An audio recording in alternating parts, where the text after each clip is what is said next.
আসসালামু আলাইকুম প্রিয় দর্শক, গতকাল দিয়াবাড়িতে মাইলস্টোন স্কুল অ্যান্ড কলেজের উপর ভবনের উপর বিমান বাহিনীর যে প্রশিক্ষণ বিমানটা বিধ্বস্ত হলো, তাতে কত লোক মারা গেছে। আসলে লোক বলবো কেন, এরা হলো শিশু, একজন দেব শিশু যাকে বলে আর কি, নিষ্পাপ শিশু। এদের যে নির্মম মৃত্যু হয়, যে মর্মান্তিক মৃত্যুর ঘটনা ঘটলো, এটা নিয়ে কালকে আমি একটা ভিডিও করেছিলাম, আরও অনেকে করেছে। আপনারাও আজকে সারাদিন বিভিন্ন সোশ্যাল মিডিয়াতে এবং পত্রপত্রিকায় অনেক নিউজ দেখেছেন। মৃত্যুর সংখ্যা ক্রমাগত বাড়ছে। তাদেরকে হাসপাতালে নিয়ে আসা হয়েছে, বিভিন্ন হাসপাতালে বার্ন ইউনিটে নিয়ে আসা হয়েছে, এবং সে বার্ন ইউনিটে পলিটিক্যাল লিডাররা গিয়েছেন শোক প্রকাশ করতে। তো ভাই কি বলবো, মানে মানুষ মারা যাচ্ছে, শিশুরা মারা যাচ্ছে, সেটা নিয়েও রাজনৈতিক ফয়দা লোটার চেষ্টা হচ্ছে। অনেকেই গেছেন, এখানে ভিড় জমিয়েছেন। ডাক্তাররা বলছেন আপনারা ভিড় জমাবেন না। এই ভিড়টা হলো এই বাচ্চাদেরকে সুস্থ করার ক্ষেত্রে সবচেয়ে বড় প্রতিবন্ধকতা। কিন্তু তবু ভিড় কিন্তু কমেনি, অপ্রয়োজনীয় ভিড়, লোক দেখানো ভিড়। উপদেষ্টারা গেছেন, অনেক উপদেষ্টারা গেছেন, 5-6 জন উপদেষ্টা গেছেন, কিন্তু স্বাস্থ্য উপদেষ্টা যার যাওয়ার সবচেয়ে প্রয়োজন তাকেই দেখলাম না। হ্যাঁ, উপদেষ্টার সহকারী যিনি আছেন অধ্যাপক সাইদুর রহমান সাহেব, ওনাকে দেখেছি, কিন্তু স্বাস্থ্য উপদেষ্টাকে আমি দেখিনি। তো এই যে সরকারের যে তৎপরতা, তারা অনেক কিছু করতে চাচ্ছে, কিন্তু এই ঘটনার জন্য দায়ী কি? দেখুন ঘটনা কি, ঘটনা হলো বিমান বাহিনীর একটা প্রশিক্ষণ বিমান ধসে পড়েছে, বিধ্বস্ত হয়েছে। কোথায় পড়েছে? শিক্ষাঙ্গনে, একটা স্কুলে। তাহলে এখানে আর তাদের দরকার কি? চিকিৎসা। তো মূলত 3টা মিনিস্ট্রি আমি ধরি, একটা হলো প্রতিরক্ষা মিনিস্ট্রি অথবা বিমান বাহিনী, আরেকটা হলো শিক্ষা মন্ত্রণালয় যেহেতু শিক্ষাঙ্গনে, আরেকটা হলো এদেরকে চিকিৎসা করতে হবে, সেটা হলো স্বাস্থ্য মন্ত্রণালয়। আমি যদি 3টা মন্ত্রণালয়ের কথা বলি, এদের পারফরমেন্স কি? আমার বিবেচনায় পারফরমেন্স হলো জিরো, জাস্ট জিরো। আমি উদাহরণ দিয়ে বলছি আপনাকে। আগে শিক্ষা মন্ত্রণালয়ের কথা বলি। শিক্ষা মন্ত্রণালয় এই ঘটনার প্রেক্ষিতে চলমান যে পরীক্ষা চলছিল, ছাত্রদের এই সময় যে এইচএসসি পরীক্ষা চলছিল, যে সময় সেই এইচএসসি পরীক্ষাটা তারা স্থগিত করেছে। কখন স্থগিত করেছে জানেন? মধ্যরাতের পরে। ঘটনা ঘটেছে দুপুরে। শিক্ষা মন্ত্রণালয় সিদ্ধান্ত নিতে পারে নাই পরীক্ষা আদৌ স্থগিত হবে কি হবে না। সেটা তারা স্থগিত করেছে রাত্র 2:41 জাতি প্রথম জেনেছে যে পরীক্ষাটা স্থগিত করা হয়েছে। কিভাবে জেনেছে? তাও তথ্য মন্ত্রণালয়ের যিনি উপদেষ্টা আছেন মাহফুজ আলম, ওনার ফেসবুকে উনি বলেছেন যে উনি শিক্ষা উপদেষ্টার সঙ্গে আলোচনা করে তারপরে সিদ্ধান্তটা জানিয়েছেন। তো দুনিয়ার সবাইকে ওই রাত্র 2:41 পর্যন্ত বসেছিল। সকালবেলা অনেকে গেছে, সারা দেশে পরীক্ষা, সকালবেলা অনেকে পরীক্ষা দিতে গিয়েছে, যে এনেছে যে পরীক্ষা স্থগিত। এই হলো শিক্ষা মন্ত্রণালয়ের পারফরমেন্স। স্বাস্থ্য মন্ত্রণালয়ের পারফরমেন্সটা প্রথমেই বললাম। স্বাস্থ্যমন্ত্রী কোথায় দেখা যাচ্ছে না, উনি আসেন কি নাই কেউ জানে না। প্রতিরক্ষা মন্ত্রণালয়, ওটা তো আমাদের মানে একজন জাতীয় নিরাপত্তা উপদেষ্টা আছেন, উনি এই ব্যাপারে হেল্প করবেন, উনি যে কোথায় আছেন কেউ জানে না, ওনার কোনো শব্দ দেখি নাই। প্রধান উপদেষ্টার মন্ত্রণালয়ের মধ্যে আছে। প্রধান উপদেষ্টা কি করেছেন? কাল রাতে একটা 5 মিনিটের একটা ভাষণ দিয়েছেন। ওই ভাষণে মানে কান্নাকাটি করা ছাড়া কিছু করেন নেই উনি। ওনার কাছ থেকে মানুষ একটা প্রতিকার চায়, একটা সিদ্ধান্ত চায়, সেটা কোথায়? আমরা কেউ দেখিনি। আচ্ছা, বিমান বাহিনী একটা বিমান করলো, বিমান বাহিনীর প্রধান কোথায় এখন? কেউ দেখেছেন? তার কোনো কথা শুনেছেন? শুনলাম উনি নাকি তুরস্কে আছেন। ঠিক আছে, তুরস্কে আছেন, ওইখান থেকে কিছু একটা উনি বলতেন, মানুষ জানতো। যে বিমানটা ধসে পড়েছে এই বিমানটা চীনের তৈরি। 2013 সালে এই ডিজাইনের মানে এই মডেলের বিমান তৈরি চীন বন্ধ করে দিয়েছে। বন্ধ করার আগে আমরা ছিলাম শেষ গ্রাহক। 36টা বিমান নাকি আছে আমাদের। 36টার মধ্যে 3টাই গত কয়েক বছরে বিধ্বস্ত হয়েছে। যে বিমানের এত বেশি, 36টার মধ্যে 3টাই বিধ্বস্ত হবে, তাহলে বিধ্বস্তের হার কত? প্রায় 10%-এর বেশি। এই যে বিমানগুলো বিধ্বস্ত হচ্ছে, এই বিমানটা চালায় কেন? এটা দিয়ে প্রশিক্ষণ করাই কেন? কিনেছে 2013 সালে, মানে হাসিনা সরকারের আমলে। তো বোঝাই গেছে লক্কর ঝক্কর মার্কের বিমান হয়তো বিশাল দাম দিয়ে কিনে নিয়ে আসছে। টাকা পাচারের তো একটা বিরাট সুবিধা এগুলো। এই সমস্ত সামরিক কেনাকাটাতে কোনো হিসাবও হয় না, কোনটা কত দিয়ে কার কাছ থেকে কিনলো কেউ জানে না, টাকা পয়সা জায়গা মতো চলে যায়। এগুলি তো হয়েছে দেশে। সেই বিমানগুলিতে আরও আছে, আগামীতে আমরা অপেক্ষা করতে হবে কবে আরেকটা কোথায় ধসে পড়ে। তো এইগুলি নিয়ে আমরা আছি। প্রধান উপদেষ্টা একটা বিরাট কাজ করেছেন, ওনাকে ধন্যবাদ তো দিতেই হবে।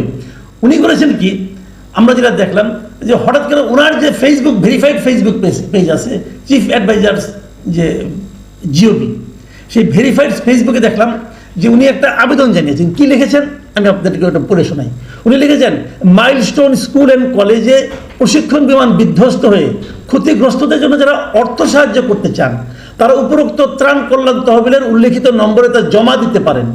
হিসাবের নাম প্রধান উপদেষ্টা ত্রাণ ও কল্যাণ তহবিল, চলতি হিসাব নম্বর হতো সোনালী ব্যাংক, প্রধান উপজেলা কার্যালয়ের কর্পোরেট শাখা। মানে উনি মানুষের কাছে ত্রাণ চাচ্ছেন। ভাই, আপনার কাছে পুরো দেশটাই দিয়ে দেওয়া হয়েছে, আপনি করছেনটা কি? দেশটা চালাচ্ছেন কিভাবে? আপনি বলবেন আগে ওরা সব নষ্ট করে গিয়েছিল।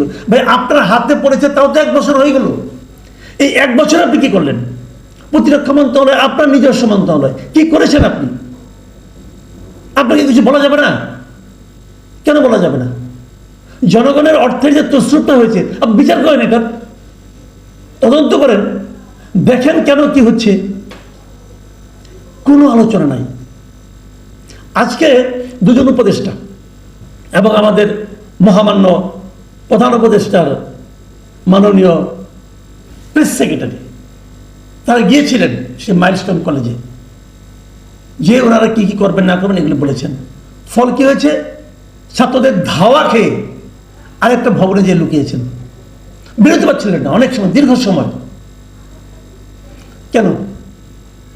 তখন বাইরে যখন তাদের ধাওয়া দিয়ে নিয়ে যাওয়া হয়, বাইরে স্টুডেন্টদের স্লোগানগুলো শুনেছেন, ভিডিও দেখেছি আমরা, সেখানে আপনাদেরকে ভুয়া ভুয়া বলে স্লোগান দিচ্ছিল স্টুডেন্টরা। সেই সঙ্গে এই অন্তর্বর্তীকালীন সরকারের বিরুদ্ধে তারা স্লোগান দিচ্ছিল। এটা কেন হয়? একটা কথা খালি ভাবুন, এটা কেন হয়? আপনারা যারা গিয়েছেন তারা তো ভালোর জন্যই গিয়েছেন, আমি আপনাদেরকে খারাপ বলছি না, কিন্তু আপনারা তো ভালো কিছু করার জন্যই গিয়েছেন। তাহলে স্টুডেন্টরা আপনাদেরকে ধাওয়া দিল কেন? স্টুডেন্টরা আপনাদেরকে বিরোধী দিল না কেন? স্টুডেন্টরা আপনাদেরকে ভুয়া ভুয়া বলছিল কেন? কারণটা আর কিছু না, সামগ্রিকভাবে আপনি দেশের মানুষের কাছে এতটাই অজনপ্রিয় হয়ে গিয়েছেন, এতটাই অজনপ্রিয় যে ভালো কিছু করতে গেলেও মানুষ এটাকে অবিশ্বাস করে, আপনাদের ধাওয়া দেয়, আপনাদের ভুয়া বলে। এই জিনিসটি উপলব্ধি করতে পারেন আপনারা? আপনারা জেদ ধরেছেন যতদিন সম্ভব আমরা দায়িত্বে থাকবো, আমরা চেয়ার ছাড়বো না। চেয়ারের প্রেমে পড়ে গেছেন, আরাম ছাড়তে চান না আপনারা। একটা আরাম তো দেখি চেয়ারে আরাম, আরেকটা যে কি আরাম আছে পেছনের আরাম, ওটা তো আপনার যাওয়ার পরে আমরা টের পাবো। এই তো হচ্ছে। স্টুডেন্টরা 6 দফা দাবি করেছে, খুব ইন্টারেস্টিং। আপনাকে একটু দেখুন খালি, ছাত্ররা 6 দফা দাবি করেছে। দাবিগুলো কি কি খুব সতর্কভাবে খেয়াল করুন। দাবিগুলো হলো নিহত ব্যক্তিদের সঠিক নাম পরিচয় প্রকাশ, 1 নম্বর দাবি। কেন? যারা মারা গেছে তাদের নাম পরিচয় প্রকাশটা দাবি আকারে আসে কেন? এটা তো স্বাভাবিক হওয়ার কথা ছিল, এটা তো স্বাভাবিক হওয়ার কথা ছিল, এটা দাবি হিসেবে উপস্থাপিত হলো কেন? এই কারণে হলো যে তাদের মধ্যে সন্দেহ সৃষ্টি হয়েছে যে মৃতের সংখ্যা কম করে দেখানোর জন্য অনেকের নাম পরিচয় দেওয়া হবে না, অনেকের নাম পরিচয় প্রকাশ করা হবে না। দ্বিতীয় দাবি কি? আহত ব্যক্তিদের সম্পূর্ণ ও নির্ভুল তালিকা, মানে যারা আহত হয়েছে তাদের তালিকাতেও কাটছাট হতে পারে, এই আশঙ্কা করছে স্টুডেন্টরা। কেন আশঙ্কা করছে? আপনাদেরকে কেন বিশ্বাস করছে? আপনারা এখন পর্যন্ত কিছু করতে পারেন আর না পারেন, স্টুডেন্টদের কাছে নিজেদেরকে বিশ্বাসের জায়গায় স্থাপন করতে পারেন নাই। এর চেয়ে বড় ব্যর্থতার কি হতে পারে? তাদের 3 নম্বর দাবি, শিক্ষার্থীদের প্রতিটি পরিবারকে ক্ষতিপূরণ দিতে হবে। 4 নম্বর দাবি, বিমান বাহিনীর ব্যবহৃত ঝুঁকিপূর্ণ ও পুরনো প্রশিক্ষণ বিমান বাতিল করে আধুনিক ও নিরাপদ বিমান চালু করতে হবে। খুবই একদম ভ্যালিড দাবি কিন্তু। এবং তারপরে দাবি হলো বিমান বাহিনীর প্রশিক্ষণ পদ্ধতি ও কেন্দ্র সংস্কার করে আরো নিরাপদ ও মানবিক ব্যবস্থা চালু। এবং 6 নম্বর দাবি, শুনুন 6 নম্বর দাবিটা কি। 6 নম্বর দাবি হচ্ছে শিক্ষকদের গায়ে সেনাবাহিনীর সদস্যদের হাত তোলার ঘটনার জন্য জনসমক্ষে নিঃশর্ত ক্ষমা চাওয়া। তার মানে কালকে উদ্ধার কাজের সময় শিক্ষকদের গায়েও সেনাবাহিনীরা হাত তুলেছিল, ওরা দাবি করছে। কেন তুলেছিল? একটাই কারণ, যে দাবিটা প্রথমে তারা করেছে যে নিহতদের যেন নাম পরিচয় সব প্রকাশ করা হয়। আমরা কোন দেশে বাস করছি ভাবুন এবার।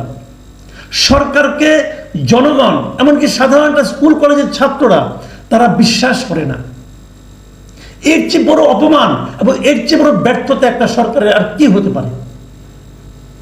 আমাদের এই সরকার ততটাই ব্যর্থ সরকার। তারা এখন ওই ত্রাণ চাওয়ার মতো ত্রাণ চায়। আবার দেখলাম এই পোস্টার দেওয়ার পরে 37 মিনিটের মাথায় এটা নাকি উধাও হয়ে গেছে, এখন আর দেখাও যাচ্ছে না। মানুষ হাসাহাসি করেছে ভাই, মানুষ জাস্ট এটা নিয়ে হাসাহাসি করেছে। অভিজ্ঞতা না থাকলে, কাণ্ডজ্ঞান না থাকলে কেবল এগুলি করা সম্ভব। প্রিয় দর্শক, আমি হয়তো সরকারের একটু বেশি সমালোচনা করলাম, কিন্তু বাস্তবিকভাবে এই সমালোচনাগুলি ওনাদের প্রাপ্য ছিল। প্রিয় দর্শক, এখন এ পর্যন্তই। আল্লাহ হাফেজ।